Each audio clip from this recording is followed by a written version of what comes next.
오늘 우리에게 주시는 하나님 말씀 열왕기상 18장 30절부터 35절 말씀까지입니다. 열왕기상 18장 30절부터 35절 말씀, 우리 말씀 다 같이 합독해서 말씀 받습니다. 엘리야가 모든 백성을 향하여 이르되 내게로 가까이 오라. 백성이 다 그에게 가까이 가매 그가 무너진 여호와의 제단을 수축하되 야곱의 아들들의 지파의 수요를 따라 엘리야가 돌 12개를 취하니 이 야곱은 옛적에 여호와의 말씀이 임하여 이르시기를 내 이름을 이스라엘이라 하리라 하신 자더라. 그가 여호와의 이름을 의지하여 그 돌로 제단을 쌓고 제단을 돌아가며 곡식종자 두 세알을 둘 만한 도량을 만들고 또 나무를 버리고 송아지의 각을 따서 나무 위에 놓고 이르되 통넷에 물을 채우다가 번제물과 나무 위에 부라 하고 또 이르되 다시 그리하라 하여 다시 그리하니 또 이르되 세 번째로 그리하라 하여 세 번째로 그리하니 물이 제단으로 두루 흐르고 도량에도 물이 가득 찼더라. 아멘. 여러분, 제가 엘리야의 주대심에 대한 말씀을 지금 시리즈로 계속해서 말씀을 하는데 열왕기상 17장의 사건은 가뭄을 만나서 이뤄지는 사건의 내용이라면 열왕기상 18장의 내용은 이제 그 가뭄이 끝나고 큰 비가 쏟아지는 비의 이야기로 이어집니다. 가뭄과 비, 이것이 어쩌면 우리의 인생의 스토리일 수가 있습니다. 우리가 인생을 살아간다는 거, 우리 인생을 살아간다는 거, 그 인생의 큰 주제는 가뭄과 비입니다. 우리는 인생의 가뭄 속에서 늘 비를 갈망하고 기다리며 허덕이며 삶을 삽니다. 그래서 건강의 가뭄에서 건강의 비를 기다리고, 물질의 가뭄에서 물질의 소낙비를 기다리고 살고, 내 인생의 여러 가지 가뭄의 상황에서 언제 비가 쏟아질 것인가를 바라고 비를 기대하며 그 비가 내리기를 우리는 소망하면서 몸부림을 치면서 삶을 삽니다. 그러니까 가뭄과 비 사이에서 몸부림을 치는 것, 그것이 바로 인생이라 할 수 있죠. 그렇다면 그 가뭄과 큰 비 사이에 우리가 어떻게 사는 것이 신앙의 삶을 사는 것이냐, 어떻게 살아야 가뭄과 가뭄을 비로 연결지으면서 삶을 살 수 있을까? 이게 우리 모두의 관심이고 오늘 하나님께서 저와 여러분에게 들려주는 하나님의 음성인 줄로 믿습니다. 여러분, 살면서 가뭄을 만나지 않은 사람은 없을 거예요. 다양한 방법, 또 사건과 상황과 모양에 따라서 인생의 가뭄을 우리 끊임없이 경험하며 삶을 살아갑니다. 그때마다 우리는 속 터지게 애간장을 끓이면서 언제 비가 오려나, 이 가뭄이 언제 큰 비로 바꿔지려나, 그렇게 몸부림을 칩니다.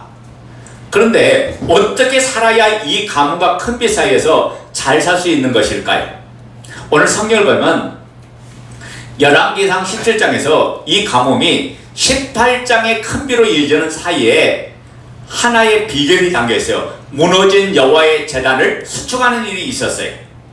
자, 보여. 가뭄과 비 사이에는 과자가 있는 게 아니고 무너진 여호와의 제단을 수축하는 것이 있었어요. 여호와의 제단이 무너진 채로 있을 때는 이들은 가뭄에 묶여 있었어요. 가뭄에 갇혀 있었어요. 그런데 여호와의 제단이 다시 재건되고 나니까 이들에게 가뭄이 풀어지고 가뭄이 해결되고 큰 비가 쏟아지는 은혜의 역사가 일어났던 거예요. 그렇다면 이 가뭄의 원인은 무엇일까요? 여호와의 제단이 무너져 있는 것이 이 가뭄의 원인이었습니다. 여호와의 제단이 무너진 것 때문에 하늘문은 3년 6개월 동안 잠겼고, 여호와의 제단이 무너져 있었던 것 때문에 하나님은 그들을 향해 진노하셨고, 여호와의 제단이 무너진 채로 방치되었기 때문에 하나님은 그들에게 비를 내리지 않았고, 그들은 하나님의 징계 아래 놓여서 가뭄 속에서 그들은 헐떡거리며 삶을 살았던 거죠. 그런데 여호와의 무너졌던 그 제단이 다시 재건되니까 큰 장대비가 다시 쏟아지고 3년 6개월 동안 지긋지긋한 그 가뭄이 해결되어졌던 거예요. 그렇다면 내 인생의 답은 뭐냐? 제단의 삶이에요. 제단에서 내 인생의 문제 해결은 어디 있느냐? 여호와의 제단에 있다는 거예요. 오늘 예배를 드리는 우리 모두가 이 제단이 회복되는 은혜를 받기를 예수 이름으로 축원드립니다. 그렇다면 제단이 뭐냐? 이 제단은 제사를 드리는 현장이죠. 이 제단은 제사를 드리기에 반드시 꼭 필요한 곳이에요. 이 제단은 오늘식으로 말하면 구약에는 제사로 표현됐지만 신약시에는 예배로 설명합니다.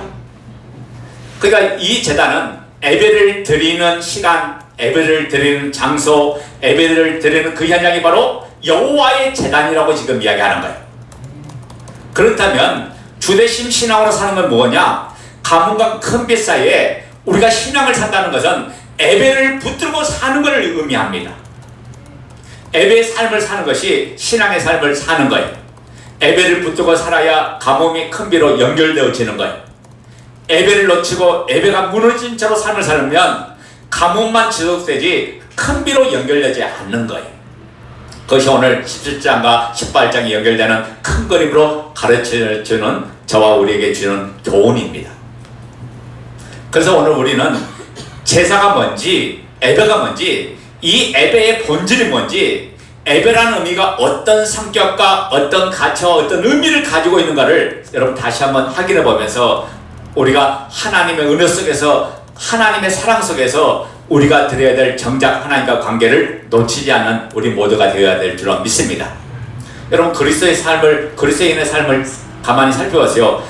태어나도 예배, 죽어도 예배, 이사를 가도 예배, 개업을 해도 예배, 결혼해도 예배, 사업을 시작할 때도 예배, 사업을 폐업할 때도 예배, 모든 것이 예배의 삶이다. 근데 예배가 뭔지를 잘 모르니까 우리 예배가 형식에 빠지고 모양에 빠지고 거칠에 빠지고 맙니다. 우리가 그렇게 예배 하면서 삶을 살지만 그 예배가 얼마나 가치 있고 그 예배의 본질이 무엇인가를 이해하는 데는 우리가 좀 소원한 것 같아요. 마치 예배는 열심히 드리러 나오긴 하는데 그 예배 시간에 졸거나 딴생각하거나 마음이 집중하지 못하고 있는 그 예배 태도가 우리의 인식의 예배에 대한 개념이나 별반 다름이 없다, 그런 말씀이죠. 여러분, 예배란 무엇입니까? 첫째, 예배는 우리가 누구인가를 확인한 정체성 확인이 바로 예배예요. 그러니까 예배는 내가 누구인지를 확인하는 호적과 같아요. 예배는 우리의 뿌리예요. 내가 어디에 속해 있느냐, 내 뿌리가 뭐냐에 나의 가치는 무엇이고 나의 주인은 누구이고 난 누구에 속해 있냐라고 하는 마치 인생의 호적과 같은 것이 바로 예배입니다. 그러니까 내 신분이 뭐냐, 그것을 확인하는 것이 예배예요. 내가 얼마만큼 가치 있는 자인가, 그것을 살피는 것이 바로 예배인 줄로 믿습니다. 자, 엘리야가 이제 무너진 제단을 수축하는 그 내용이 오늘 본문 30절에 나오는데, 자, 30절 다 같이 읽어요. 시작. 엘리야가 모든 백성을 향하여 이르되 내게로 가까이 오라. 백성이 다 그에게 가까이 가매 그가 무너진 여호와의 제단을 수축하네. 엘리야가 모든 백성을 향하여 이르되 내게로 가까이 오라. 지금 이스라엘 백성이 어디 있어요? 갈멜산 산정 아래에 있는 거죠.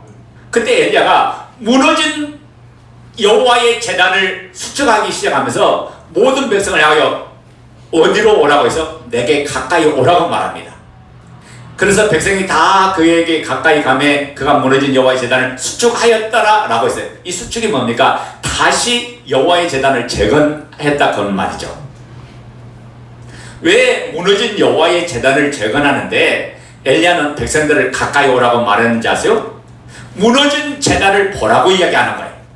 여호와의 제단이 무너져 있었다는 말은 원래 거기는 제단이 있었다는 말이고, 여호와의 제단이 거기 있었다는 말은 이스라엘 백성들이 여호와께 제사를 지냈던 사람들이라고 이야기하는 거예요. 근데 그 여호와의 제단이 무너졌다는 것은 그들은 예배하지 않았다는 이야기고, 그 제단이 무너진 채로 방치되었다는 것은 그들은 하나님을 예배하는 하나님의 사람으로 살지 않았다는 것을 지금 대한 내용이고 중표다, 그런 말이에요. 그래서 엘리야는 백성들을 다 내게로 가까이 오라 했고, 백성들이 가까이 올 때 그는 무너진 여호와의 제단을 수축하기 시작하는 것을 보라고 이야기했던 거예요. 그러니까 무너진 여호와의 제단을 보라, 이 말은 뭡니까? 너희가 누구인데 여호와의 제단은 이렇게 무너지고 허물어져 있는데 바알의 제단은 저렇게 화려하고 번창하는데 여호와의 제단을 보면서 너희가 누구인가를 발견하는 말씀이에요. 그래서 그들은 무너진 여호와의 제단을 그들이 찾지 않았던 그 현장으로 그들을 찾지 않았기에 그 제단이 무너진 채로 버려져 있음에도 누구 하나 그 제단을 다시 재건할 생각조차 노력하지도 않았던 그들의 모습을 정확하게 보라고 엘리야가 이야기하는 거죠. 자, 31절 읽습니다. 야곱의 아들들의 지파의 수요를 따라 엘리야가 돌 12개를 취하니 이 야곱은 옛적에 여호와의 말씀이 임하여 이르시기를 내 이름을 이스라엘이라 하리라 하신 자더라. 자, 야곱의 아들들의 수요를 따라 엘리야가 돌 12개를 취했다고 했죠. 그러니까 야곱의 아들들 그 12아들이 이스라엘의 지파의 시작이 됐잖아요. 이스라엘의 시작이 됐다 그 말이에요. 그러니까 12개 돌을 취했다는 말은 뭘 말합니까? 야곱이 누구냐? 옛적에 여호와 말씀이 임하여 이르기를 너희 이름을 야곱이라 하지 말고 이제부터는 이스라엘이라 하라 하신 말씀을 기억나게 하는 거예요. 이 말은 무슨 말이냐면 약복강 나룻에서 야곱이 천사와 씨름을 할 때 하나님께 그 이름을 바꿔주었죠. 야곱아 너희 이름을 이제 야곱프라 하지 말라. 이 말은 도둑놈, 불안당, 악당, 저질 그렇게 부르지 말고 이제는 너희 이름이 이스라엘이라 하라 라고 불렀어요. 이 말은 뭐냐? 너는 이제부터는 나의 자녀, 너는 이제부터는 하나님의 백성이야, 너는 이제부터는 하나님의 자녀야 라는 그 이름으로 야곱의 새 이름을 주었던 거죠. 지금 이스라엘 백성에게 이 야곱의 메시지가 주는 의미가 뭡니까? 너는 바알의 자손이 아니라는 거예요. 너는 바알을 숭배할 사람이 아니라는 거예요. 너는 여호와 하나님만을 숭배하고 하나님만을 믿고 하나님을 따르고 하나님을 섬기는 하나님의 친백성이고 하나님의 자녀라고 이야기하는 거예요. 이들은 12개 돌이 무엇을 의미하는지 알았어요. 그 12개 돌이 이스라엘을 출발하게 했고 그 12개 돌이 하나님을 섬기는 거룩한 백성의 시작이 되었다는 사실을 알려줬던 거예요. 자, 32절 열왕기상 18장 32절 시작. 그가 여호와의 이름을 의지하여 그 돌로 제단을 쌓고 제단을 돌아가며 곡식종자 두세 알을 둘만한 도량을 만들고 그가 여호와의 이름을 의지하여 그 돌로 제단을 쌓고 그 돌이 제단이 되었죠. 그러니까 12개의 돌덩어리를 가지고 제단을 재건합니다. 이스라엘 백성들은 어떤 존재인가요? 하나님께 제사는 제단이 되어야 될 존재요. 이스라엘 백성의 신분은 하나님을 예배하면서 살아야 될 사람이라는 걸 지금 가르쳐주고 있는 거예요. 지금 엘리야는 무너진 제단을 수축하여 그 제사를 드리면서 이것을 그들에게 가르치고 있는 거예요. 예배란 뭐냐? 예배는 우리가 누구인가? 세상에 정신 없이 세상에 마음 뺏기고 눈 빼앗기면서 살던 우리에게 예배는 뭐냐? 내가 하나님의 자식이지, 내가 하나님의 사람이지, 내가 하나님의 백성이지, 내가 하나님의 선택을 입은 사람이지, 내가 이스라엘이지, 내가 바알을 따라갈 자가 아니지, 나는 여호와의 제단 앞에 엎드릴 자이지, 내 몸이 여호와의 제단이지, 내 삶이 여호와를 제사하는 삶이라는 것을 확인시켜주는 것, 그것이 바로 제사요, 바로 예배인 줄로 믿습니다. 우리가 예배를 드린다는 것은 세상을 향하여 나는 세상에 속한 자가 아니고 하나님께 속한 자요, 내가 예배를 드린다는 것은 나의 주인은 바알이 아니요 여호와 하나님이라 하는 것을 선언하는 것이고, 내가 예배하는 것은 내 스스로를 향하여 그래 정신 차려야지, 나는 하나님이야, 하나님의 사람이야 라는 것을 다시 확인하는 거. 그 자리에서 하나님 앞에 내 마음을 드리고 내 몸을 드리고 내 삶을 드리면서 하나님 앞에 영광 돌리는 것이 바로 예배라고 해요. 그러니까 자기의 신분, 자기의 정체성을 잃어버리니까 예배가 하나의 그냥 복만 받는 자리, 예배가 하나의 안 드리면 내가 마음이 껄쩍지근하니까 드려지는 그런 시간이 아니라 그 예배 자리는 하나님과 나와의 정체성과 관계를 확인하면서 내 몸을 드리고 내 시간을 드리고 내 마음을 드리고 내 삶을 드리는 것이 예배라고 이야기하는 거예요. 내가 예배하는 것은 내 스스로를 향하여 그래 정신 차려야지, 나는 하나님의 사람이라 하는 것을 다시 확인하는 것, 이게 바로 예배라고 해요. 그렇다면 예배는 그리스도인에게 생명인 줄로 믿습니다. 이건 선택이 아니고 필수예요. 예배는 선택이 아니고 필수예요. 오늘은 내가 예배에 안 들어도 되지, 내일이 너무 바쁘니까, 내 삶이 바쁘니까 나는 안 와도 되지 라고 하는 이 필수 사건이지 선택의 사건이 아니라고 해요. 에벨은 마땅히 하나님의 백성이라면, 하나님의 자녀이라면, 구원받은 하나님의 생명이라면 하나님 앞에 드려야 될 마땅한 필수 상황이다, 그런 말씀이에요. 그래서 내가 구원받았다면, 내가 하나님의 자녀라면, 예수를 나의 주는 모신다면 에벨은 필수인 줄로 믿습니다. 혹시 사람은 선택일 줄 몰라도 에벨은 필수예요. 열왕기상 17장과 18장을 보면서 현격한 차이점이 하나 있어요. 그 뭐냐면, 여호와께서 이르시되 엘리야에게 이르시되, 여호와께서 엘리야에게 이르시되, 여호와께서 엘리야에게 이르시되 그리스로 가라. 까마귀를 통해 내가 먹이겠다. 시돈 땅 사르밧으로 가라. 이 모든 것이 여호와께서 엘리야에게 이르시되, 엘리야의 개인의 하나님으로 역사했던 거예요. 열왕기상 17장. 근데 18장에 와서 보면 18장 1절에 하나님께서, 여호와께서 엘리야에게 뭐라 합니까? 아합에게 가라 하면서 이 무너진 제단을 엘리야가 수주하고 나니까 그 다음에 18장에 보면 하나님과 이스라엘 백성의 관계가 드러나는 거예요. 무너진 제단을 수주하고 난 후에, 그곳에서 제사를 드리고 난 후에 이스라엘 백성의 눈이 떠져서 여호와 그는 하나님이시다, 이제 그는 이스라엘 백성의 하나님을 보게 되는 거예요. 다시 말하면 18장에서 자기의 신앙 정체성, 자기의 자리, 자기가 있어야 될 곳이 예배하는 자리인 것을 그들은 깨달았던 거예요. 바알을 쫓아가는 것이 아니라 하나님만이 나의 하나님이지, 이분에게 내가 예배하는 것이 내 삶이지, 내가 이것이 내 삶의 목적으로 이 땅에 존재하는 목적이지. 여러분, 하나님께서 여러분을 구원시킨 목적은 세상에서 먹고 마시고 즐기고 세상에서 떵떵거리고 잘 살고 내 꿈을 이루고 하나님 준 것이 아니라 하나님의 나라를 위해서, 하나님의 뜻을 위해서 예배하는 삶을 살려고 저와 여러분을 구원받은 하나님의 자녀로 불러주신 줄로 믿습니다. 아멘. 그러니까 예배는 뭐냐? 정확하게 내가 누구인가를 드러나게 하고 누구인가를 확인시켜주는 것이 예배다. 아멘. 이게 진정한 예배의 의미요, 예배의 성격이에요. 그래서 우리의 삶의 중심은 예배가 중심이 돼야 돼요. 예배는 타협할 것이 아니에요. 예배는 뭐냐면 내가 선택하는 상황이 아니에요. 예배는 필수다고요. 예배는 마땅히 하나님의 자녀라면 드려야 될 상황이에요. 우리 인생 가운데 이 가뭄이 큰 비로 연결되는 그 열쇠가 있었죠. 그게 예배예요. 우리의 재주가 아니에요. 우리의 실력이 아니에요. 우리의 인맥이 아니에요. 우리의 지식과 우리의 경험과 발빠른 판단이 아니고 여호와의 제단이 가뭄에서 큰 비로 연결시켜주는 연결고리가 되었던 거예요.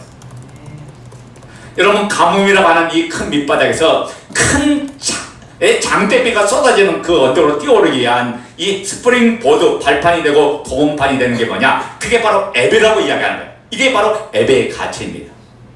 그런데 우리는 어떻게 해요? 예배를 붙들고 뛰어오르려고 하지 않아요. 그 예배를 붙들고 비를 만나려고 하지 않아요. 나의 재주로 감을 띄워보려고 합니다. 나의 계산기를 두드리는 것으로 우리는 큰 비를 만나보려고 합니다. 근데 성경은 예배가 열쇠라고 가르쳐주고 있는 거예요. 여러분, 여러분 인생의 가뭄을 만났을 때 우리는 더 하나님 앞에 나와서 하나님 앞에 예배함을 통해서 하나님의 연결해서 하나님 주신 은혜로 모든 문제를 해결하고 가뭄을 해결하고 비를 만나는 은혜를 체험하는 것이 바로 예배의 자리예요. 오늘 우리 인생의 성공의 비결이 어디에 달렸냐? 예배에 달려있어요. 승리의 방법이 예배예요. 부흥의 열쇠가 예배예요. 가정의 평안이, 여러분이 추구하는 그 행복이 예배로 말미암아 꽃을 피고 열매를 맺어가는 거예요. 그럼 우리가 어떻게 살아야 될까요? 예배에 목숨을 걸어야 합니다. 따라서 합니다. 예배에 목숨을 걸자.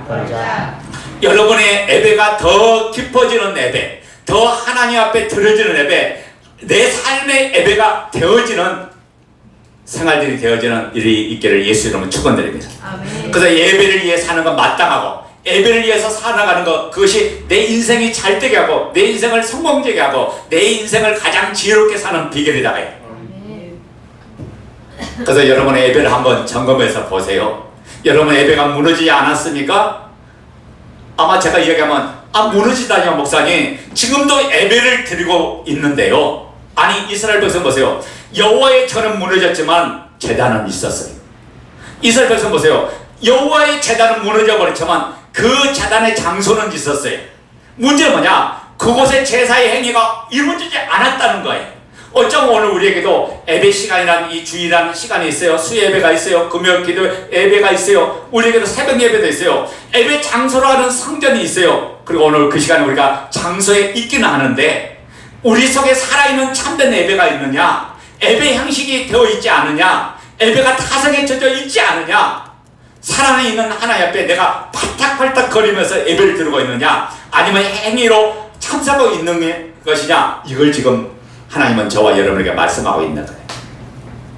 이런 의미에서 우리는 예배를 다시 돌아봐야 됩니다. 이런 예배에 대한 감격, 예배에 대한 기대, 예배에 대한 상황이었다면 그 예배는 죽은 예배예요. 하나님 기뻐하는 예배가 아니라 예배에 와서 내가 은혜 받기 위해서, 나 오늘 주신 이 말씀을 놓치지 않기 위해서, 오늘 들은 이 시간이 하나님께 온전히 연락되기 위해서 내 몸을 드리고 내 마음을 드리고 내 생각을 들여서 하나님을 영어롭게 하는 그 시간이 돼야 돼요. 여러분, 형식적으로 빠져버리면 신앙이 점점 자라가는 게 아니라 신앙이 점점 퇴보해요. 여러분, 우리가 침륜에 빠지면 하나님이 뭐 한다고 했어요? 기뻐하지 않는다고 했어요. 우리는 하나님의 뜻 안에 살아가는 사람이 아니 되는 거예요. 예배는 뭐냐? 하나님을 만나는 시간이고 하나님과 그 정체성을 확인하는 시간이 예배다. 두 번째 예배는요, 하나님께 드림이에요. 여러분, 예배가 뭐예요? 그 예배의 본질적인 의미는 하나님으로부터 우리가 무엇을 얻는 것이 아니고 우리를 하나님께 온전히 드려지는 것이 예배예요. 이게 예배의 정체성이고 예배의 우리의 모습이죠. 여러분, 엘리야가 지금 무너진 제단을, 여호와의 제단을 수축하죠. 무너진 여호와의 제단을 수축하는 1차적인 목적은 뭐냐? 조건적인 목적은 불이 내리는 거잖아요. 그죠? 엘리야가 그렇지 않아요? 너희는 너희 제단에서 너희의 신의 이름을 부르라. 나는 나의 제단에서 여호와의 이름을 부를 거다. 그래서 그 불을 내리는 그 신이 참 신이라고 하자. 그래서 지금 제단을 수축하고 있죠. 근데 사실은 이 제단을 수축하면 하늘에서 불이 내리기 전에 먼저 뭐 하려고 제단을 수축한지 아세요? 제물을 드리기 위해서 제단을 수축하고 있는 거예요. 자, 23절, 열왕기상 18장 23절.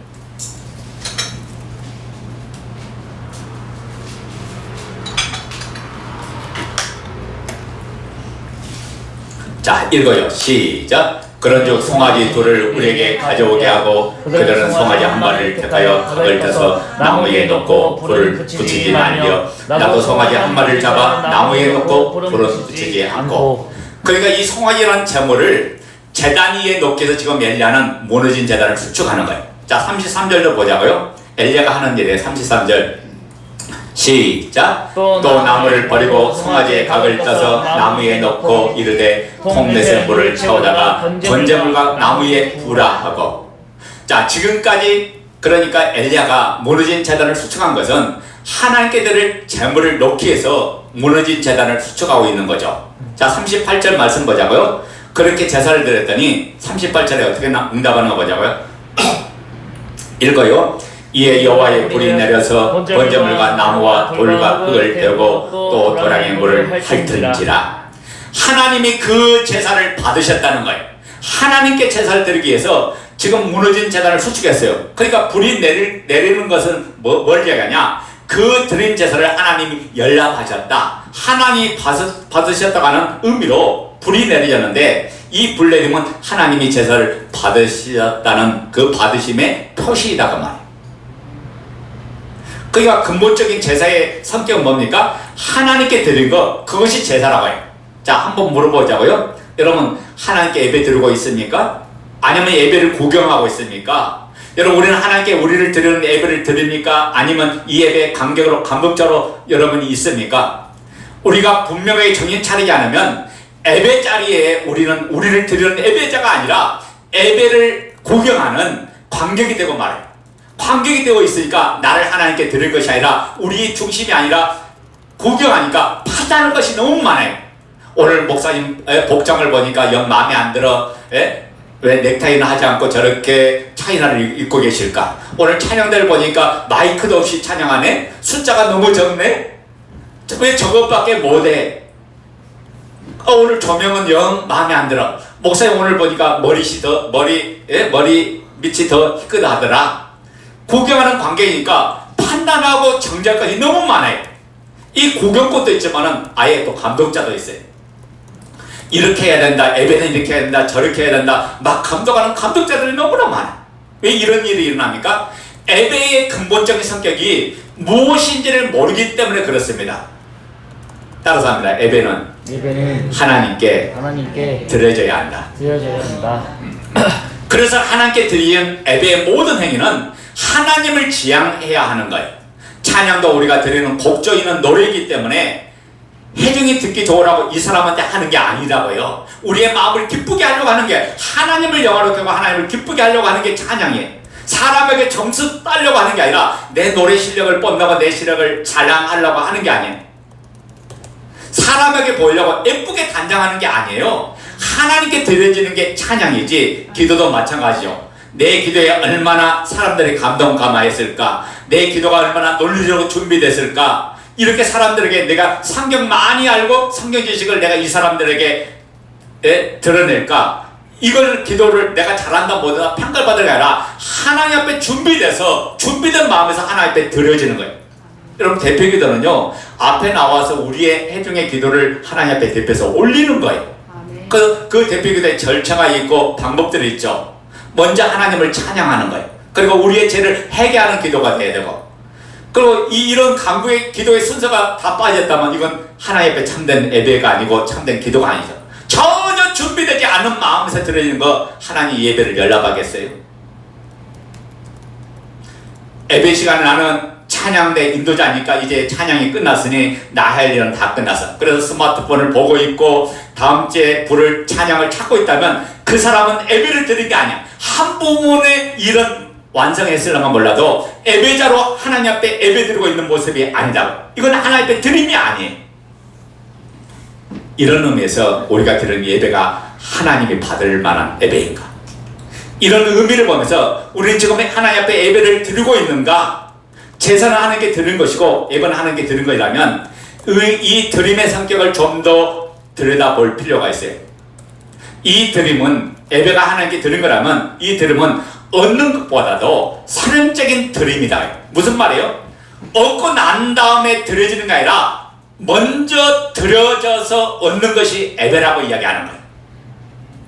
여러분, 오늘 보면 보세요. 큰 비가 쏟아지고 나니까 감사해서 하나님 할렐루야 아멘하고 찬양하면서 하나님께 예배 드렸어요? 아니죠. 큰 비는 아직 오지 않았어요. 근데 선행적으로 먼저 여호와의 제단을 수축하고 거기에 제물을 올리고 하나님 앞에 예배했더니 그 예배에 하나님 불러서 응답하고 역사해 주었잖아요. 그러니까 우리는 환경이 바뀌지 않으면 예배 안 드려요. 지금은 예배할 환경이 아니야. 지금은 내 일이 바빠. 지금은 예배할 조건이 아니야. 지금 내가 예배할 정신이 없어. 지금은 예배할 마음의 상태가 아니야. 그러니까 예배를 못하는 거예요. 그럼 언제 예배하냐? 내 상황이 정리되면, 내 조건이 다 해결되면, 내 마음이 편해지면, 어려움이 끝나고 나면 나는 예배하겠다. 이거는 성경이 말하는 예배가 아니에요. 성경이 말하는 예배는 조건이 완성돼서 예배 드리는 게 아니라 조건이 갖춰지기 전에 먼저 선언적으로 하나님 앞에 드려지는 게 이게 예배라고 얘기하는 거예요. 우리가 여러 가지 이런 이유 때문에 예배를 미룬 적이 많죠. 지금 내 정신이 예배 드릴 정신이 아니야. 지금 이 사업이 힘든데 사업이 안정되면 내가 지금 만난 한란과 이 풍파가 잠자고 나면, 그래서 미루다가 우리가 하나님을 예배해야 될 여호와의 제단이 우리 속에 무너져 있지는 않습니까? 어둠보다도 선언적인 드림뿐만 아니라 이 드림은 사람이 아닌 하나님이세요. 사람이 아니요, 하나님 앞에 드려지는 게 예배다고요. 예배를 받으신 분이 누구예요? 목사가 받는 게 아니에요. 예배를 누가 받아요? 하나님이 받으세요. 그러니까 이 예배를 받음으로 응답도 하나님으로부터 오는 거예요. 그래서 이 제사를 지내고자 할 때 엘리야가 뭐라고 말하는지 아세요? 24절에 열왕기상 18장 24절 시작. 너희는 너희의 신의 이름을 부르라. 나는 여호와의 이름을 부르리니 이에 불러 응답할 신 그가 하나님이니라. 백성이 다 대답하되 그 말이 옳도다 하니라.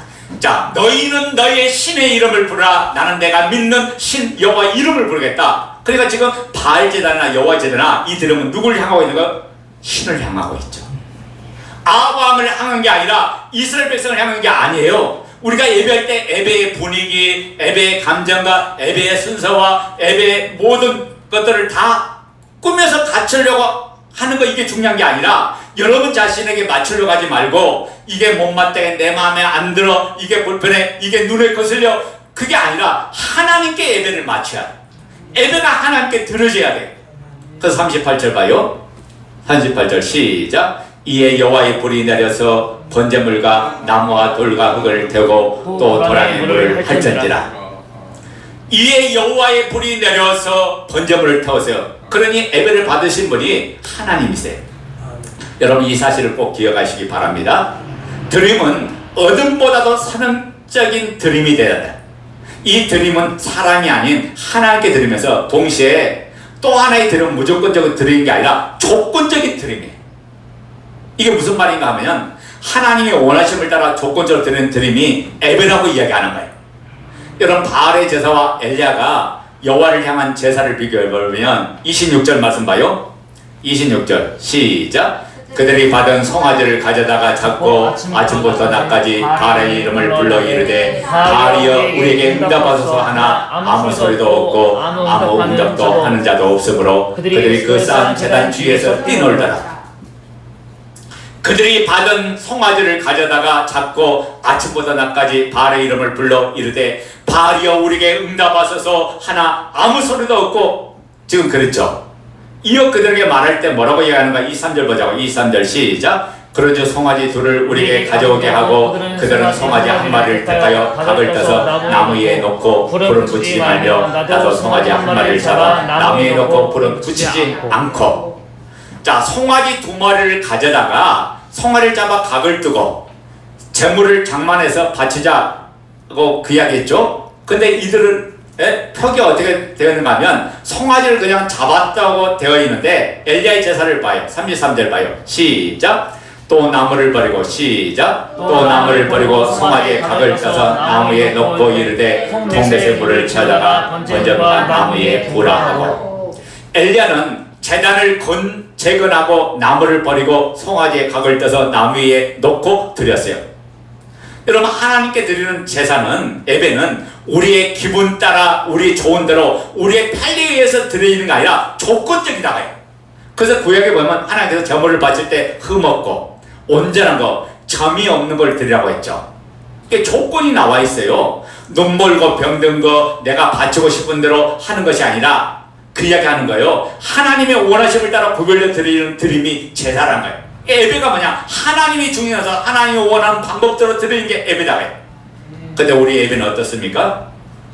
우리의 기분 따라 우리가 예배 드릴 때가 얼마나 많아요. 나 드리기 싫으면 드리지 않아요. 내 마음이 상하면 드리지 않아요. 내 감정이 상하면 드리지 않아. 내 문제가 터지면 드리지 않아. 우리 예배는 기분 따라 드리는 게 아니라고요.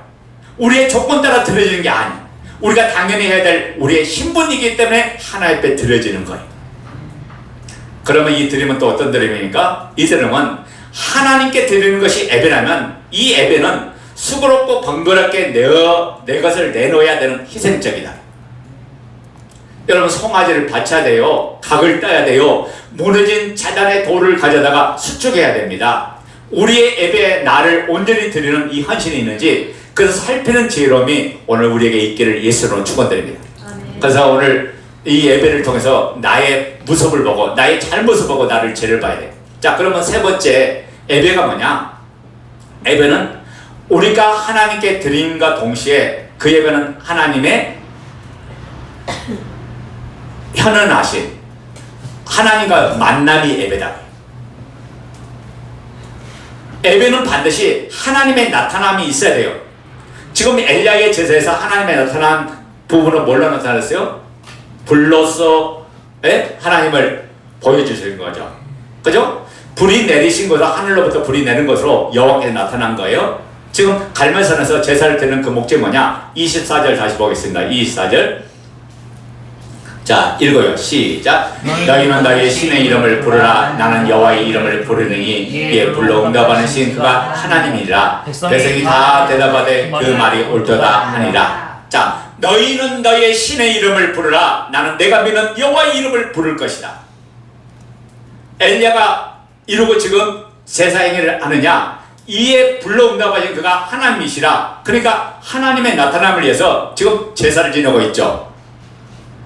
그 나타남의 수단이 뭘로 나타난 거죠? 불이 내려지는 거예요.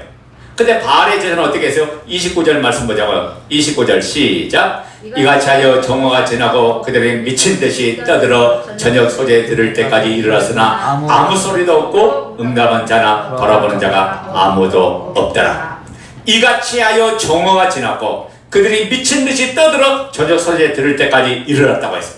그러니까 바알의 제단의 이 제단은 온종일 떠들었어요. 그러면서 미친 듯이 떠들었다는 이 말은 아주 대단하고 스케일이 있게 어마어마하게 웅장하게 분주하고 복잡하고 장황했어요. 근데 결론은 뭐예요? 저녁 소재 들을 때까지 이르렀으나 아무 소리도 없고 응답하는 자라 돌아보는 자가 있더라 없더라? 없더라. 이건 예배가 아니다고요. 여러분, 아무리 이곳에 화려하고 멋지게 들을지라도 하나님의 나타나심이 없으면 예배가 아니에요.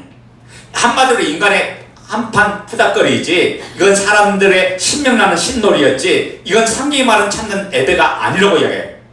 여러분, 예배는 열정도 중요해요. 예배에 갇혀진 세련도도 중요해요. 예배의 여러 가지 환경과 조건도 중요해요. 그러나 가장 중요한 것은 그 예배에 하나님의 나타나심이 있느냐, 그 예배를 통해서 나타나는 하나님과 만남이 있느냐, 그런 이야기를 지금 하는 거예요. 이 하나님과 만나면서 그건 예배가 아니고 종교 행위일 뿐이다. 그래서 우리 예배를 다른 이름으로, 예배는 뭐냐? 하나님과 만남이고, 예배는 하나님과 교제이고, 예배는 하나님과의 소통이다. 아멘? 아멘. 그러니까 하나님의 만남이 이 예배를 통해서 이루어지고 예배를 통해서 나타나야 돼요. 그러니까 예배 생명은 뭐냐? 오늘 하나님을 만나느냐, 만나지 못하냐, 여기에 달려있다고요.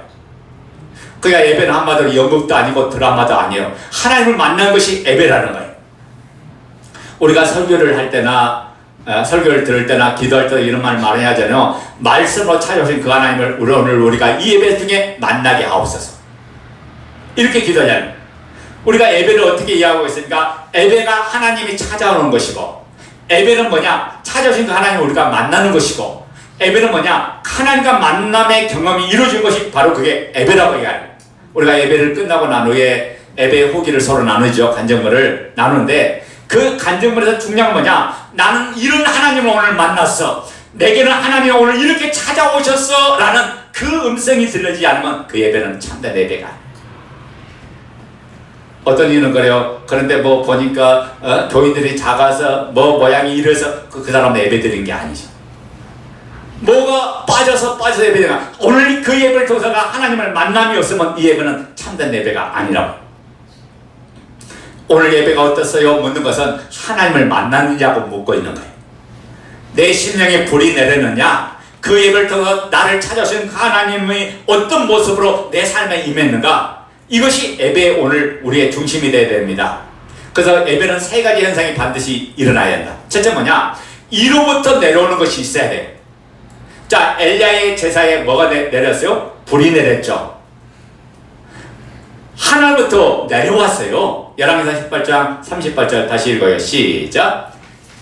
38절 시작. 이에 여호와의 불이 내려서 번제물과 나무와 돌과 흙을 태우고 또 도랑의 물을 핥은지라. 여호와의 불이 내렸어요. 여호와의 불이 이로부터 내렸다고요. 두 번째 뭐냐? 이로부터 내려온 것을 보고 엎드림이 있어야 된다. 자, 39절 시작. 모든 백성이 보고 엎드려 말하되 여호와 그는 하나님이시로다. 여호와 그는 하나님이시로다. 모든 백성이 보고 엎드렸다고 말합니다. 그 제사의 현장에서 이로부터 불이 내는 걸 그들은 봤어요. 그리고 그들은 엎드림의 역사가 일어난 거죠. 그 다음에 세 번째, 그 내려온 것에 대한 반응적인 고백이 있어야 돼요. 이로부터 불이 내린 걸 보고 이들은 엎드려서, 그리고 뭐라고 말합니까? 39절 다시 읽어요. 시작. 모든 백성이 보고 엎드려 말하되 여호와 그는 하나님이시로다. 여호와 그는 하나님이시로다 하니. 이들이 불이 내렸는데 와 불이 내 진짜네 하며 거기서 끝난 것이 아니라 바알이 하나님이 아니네, 내가 속았네, 내가 홀렸네, 여호와 하나님이시네, 여호와가 하나님, 내가 하나님께 제단을 쌓아야지, 내가 하나님께 돌아가야지 라는 이 엎드림의 역사가 이 예배를 통해서 일어나요. 그 예배를 통해서 여러분의 잘못된 부분이 보여지고 죄가 보여지고 하나님이 나에게 말씀한 것이 보여지면서 회개가 터지고, 그리고 그 예배 안에서 하나님과 그 만남을 통해서 하나님이 나에게 뭐라고 말씀하는 것, 성령의 음성이 들려지는 역사가 있기를 예수 이름으로 축원드립니다. 우리의 예배는 이로부터 내려지는 여호와의 말씀이 여호와의 불이 되어야 돼. 말씀이 우리에게 여호와의 불이 되어야 해. 그래서 이 말씀 우리에게 들려져야 될 줄로 믿습니다. 불이 내려진 것이 보여진 것처럼 이 말씀이 오늘 저와 여러분에게 들려지고 예배 자리에 나와 있는 것만 전부가 아니라 말씀이 들려지지 않으면 그 말씀 앞에 우리의 심령이 엎드리지 않으면 그건 예배가 아니다. 목사의 한마디의 강연을 듣고 끝나고 있는 거지, 목사의 옥면서를 보고 있는 거지, 그건 예배를 드는 게 아니. 예배는 반드시 말씀이 내려오는 것을 우리가 보고 듣고 그 말씀을 경외함으로 엎드림이고, 그 현상적으로 우리가 그 앞에 나아가는 거예요. 그러니까 여러분이 하나님 앞에 하나님 집을 찾아올 때 사모함이 없고 갈밤이 없으면 그 사람은 예배드리는 자세가 아닌 거예요. 여러분, 제가 시편 42편 1절에 뭐라고요? 목마른 사슴이 신음을 찾듯이 여호와의 말씀에 대한 갈급함을 가지고 나오는 거예요. 오늘도 하나님께서 내게 말씀 주시지 않으면, 하나님께서 내 예배를 연락하지 않으면 나는 하나님과 관계가 이어지지 않기 때문에, 하나님과 끈이 연결되지 않기 때문에 오늘도 내가 주의 은혜를 사모하여 왔습니다. 주의 놀란 은혜와 사랑을 체험하기를 왔습니다. 주님 만나기를 위해 왔습니다. 이것이 우리의 기도가 되어야 되고, 그리고 예배 중에 간절함과 사모함이 우리에게 되어야 돼요. 하나님께서 선포한 그 말씀 앞에 아멘 아멘 맞습니다 라고 하면서 하나님 말씀 앞에 나를 보고 하나님 나에게 뭘 말씀한 걸 살펴봐야 된다고요. 맞습니다, 맞습니다, 내가 잘못 살았습니다, 맞습니다, 하나님 내가 지금 죄중에 있습니다, 맞습니다, 내가 지금 바알을 따라갔군요 라는 이 반응의 고백이 있는 것이 그게 예배라고요. 여러분, 우리가 예배 살면서 아마 이런 경험 많이 할 거예요. 말씀이 꼭 나 들으라고 하는 것 같아요. 하필 그 말씀하면서 또 목사님 하필하면 그 말씀하면서 내 쪽을 쳐다보고 있네. 그래서 기분이 더러운 적 있어요, 없어요? 그냥 설교를 하면 되지 왜 목사님이 나를 치는 설교를 할까? 그 나의 마음을 후벼 파네 라고 하면서 내가 눈이나 하나 깜짝할 줄 아나? 하면서 설교와 눈싸움하는 사람도 있어. 가끔 설교를 듣다 보면 나의 비밀스러운 부분을 끄집어내서 말씀하는 것 같아서 양심이 찔리고 가책이 되고 목덜미가 화끈거리고 그럴 때도 있죠. 그럴 때 우리는 들키지 않으려고 노력하고 힘쓰고 애써요. 커튼을 맞춰서 블로킹을 세우듯이 내 마음의 벽을 보지 못하도록 딱 닫아버려요. 그건 예배가 아닌 거예요. 날 보고 하는 말 같아요. 그래서 마음이 막 찔리고 눈물이 나고 부끄럽기도 하고 고개를 못 들어 설교자가 눈을 못 맞추게 해서 꼭 나보고 하는 것 같게, 그래서 고개 숙이고 어찌할꼬 내가 정말 나쁜 사람이네, 내가 죄인이네, 그리고 여기서 끝나면 그건 내 예배가 아니에요. 하나님이 나타난 예배, 하나님이 말씀한 참된 예배는 죄를 죽이는 것이 예배예요. 이게 죄의 죽이는 결과로 나타나게 된다. 오늘 40절 말씀 봐요. 40절 말씀 시작. 엘리야가 그들에게 이르되 바알의 선지자를 잡되 그들 중 하나도 도망가지 못하게 하라 하매 곧 잡으니라. 엘리야가 그들을 기손신으로 내려다가 거기서 죽이라. 왜 지금 바알 선지자들을 잡아주기로 했어요? 이들이 여호와의 제단을 무너지게 한 주범들이기 때문에 그래. 이들이 이스라엘 백성을 미혹시키고 이스라엘 백성을 타락하는 길로 이끌어갔던 자들이기 때문에, 거짓된 미혹시키는 다른 신을 따르게 했던 존재들이기 때문에 그들을 죽였단 말이에요. 기손신의 강가에 데려가 죽였다는 말은 이스라엘 백성들의 허물을 죽였다는 말이에요. 이스라엘 백성의 죄를 죽였다는 말이에요. 이스라엘 백성의 욕심을 죽였다는 거예요. 이스라엘 백성의 그릇됨을 죽였다는 거예요. 이스라엘 백성들의 교만함을 죽였다는 거예요. 이스라엘 백성들의 그들의 무지를 죽였다는 말이에요. 말씀을 듣는데, 말씀이 내려오는데 그 말씀을 들으면서 내 속에 죄와 허물을 발견하고 말씀을 결박해야 된다. 우리의 죄가 예배를 통해서 죽어지고 있으니까, 예배에서 우리는 우리의 죄를 죽이고 있습니까? 예배에서 우리의 악함을 결박시키고 있습니까? 여러분, 악당을 묶을 때, 적을 묶을 때는 어떻게 묶어요? 손을 못 빼도록 꽉 묶죠. 그래 안 그래요? 그런데 내 편을 묶을 때는 느슨하게 묶죠. 여러분, 오늘 우리는 내 손의 죄를 느슨하게 묶습니다. 그리고 예배에 딱 맞춰서 예배당 문을 열고 밖에 나가면 그냥 빼어버려요. 그렇다고 안 죽었어요. 내 편이 하나도 없어질까봐, 내 편이 하나도 없어질까봐, 그거 없어져 버리면 내 인생 삶이 없어질까봐 우리는 자꾸 그런 여행적인 모형을 취해가고 내 삶에 유익이 안 될까봐 우리는 그렇게 살아가요. 여러분, 맨날 설교를 들으들 뭐 할 거예요? 찬날 들으들 뭐 할 거예요? 하나님이 드리는 예배가 아니라 하나님 앞에 내가 겸손한 마음으로 낮은 마음으로 서지 않으면 내 죄가 보이지 않고 내 죄가 들리지 않는데, 내 잘못이 보이지 않는데 그게 무슨 예배냐고요. 하나님 앞에 죽은 척하고 있지 여전히 나는 살아서 움직여 있는 내 모습. 예배는요, 나를 깨뜨리고 나를 죽이는 거예요. 자, 말씀을 맺습니다. 반드시 오늘 이 말씀을 저도 기억해야 될 거냐. 여호와의 제단이 무너져 있으면 가뭄은 해결되지 않았어요.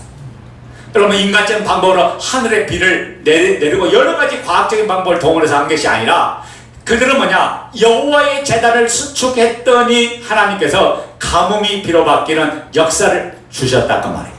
여러분 삶 속에 여러분이 당하는 모든 문제들은 하나님 앞에서 해결되는 거야. 하나님 앞에 예배하면서 해결되는 거야. 그분의 은혜 속에서 그 하나님의 연결된 통로가 열려지고, 하나님의 닫혔던 문이 열려지고, 하나님 역사 속에서 이루어지는 거예요.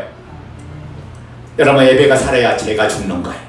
우리 속에 음란의 영, 거짓의 영이 죽어나가고, 우리가 온전히 새 사람으로 살려면 예배가 살아나야 그 가난의 영, 가뭄의 영, 우리 안에 쫓겨나가는 역사가 일어나고, 예배가 살아야 주께로 사는 역사가 일어난다. 내 스스로 판단하고 내 스스로 결정하고 내가 계획하고 내가 결심으로 만들어서 나는 이제는 잘 살 거야, 내가 이렇게 살면 멋지게 살 거야 해도 여전히 무너지고 마는 게 우리 삶이잖아요. 왜 반복적인 죄 안에서 여러분 벗어나지 못하지 아세요? 예배가 살아나야 이루어지는데, 하나님 앞에 하나님을 만나야 이 음성을 듣는데 이게 되어지지 않으니까 그렇죠. 오늘 여러분, 오늘 우리의 삶의 예배가 회복되어지기를 예수님으로 축원드립니다.